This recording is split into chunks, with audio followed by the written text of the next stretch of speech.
ચૂંટણી પંચ મરી ગયું છે, સફેદ કપડું ભેટ કરવું પડશે, મિલ્કીપુર પેટા ચૂંટણી અંગે ભડક્યા અખિલેશ। સમાજવાદી પાર્ટીના રાષ્ટ્રીય અધ્યક્ષ અખિલેશ યાદવે મિલ્કીપુર પેટા ચૂંટણીને લઈને મોટું નિવેદન આપ્યું છે। ગુરુવારે દિલ્હીમાં સંસદ જતા પહેલા મીડિયા સાથે વાત કરતા અખિલેશ યાદવે કહ્યું કે આ ભાજપની ચૂંટણી લડવાની રીત છે। ચૂંટણી પંચ મરી ગયું છે, અમારે સફેદ કપડું ભેટ કરવું પડશે। બુધવારે અખિલેશ યાદવે દાવો કર્યો હતો કે પોલીસ મિલ્કીપુર પેટા ચૂંટણીમાં મતદારોના ઓળખ કાર્ડની તપાસ કરી રહી છે। તેમણે ચૂંટણી પંચને આ મામલે કાર્યવાહી કરવા અને સંબંધિત અધિકારીઓને દૂર કરવાની માંગ કરી હતી। મિલ્કીપુર બેઠક પર 5મી ફેબ્રુઆરીએ મતદાન થયું હતું અને પરિણામ 8મી ફેબ્રુઆરીએ આવશે।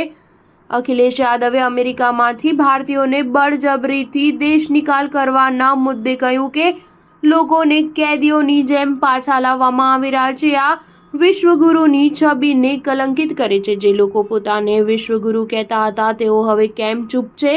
વિદેશ મંત્રાલય આના પર શું કરી રહ્યું છે? અમે આ મુદ્દા પર ચર્ચાની માંગ કરીએ છીએ। સ્ટાર ન્યૂઝ 7 હંમેશા સચ્ચાઈની સાથે।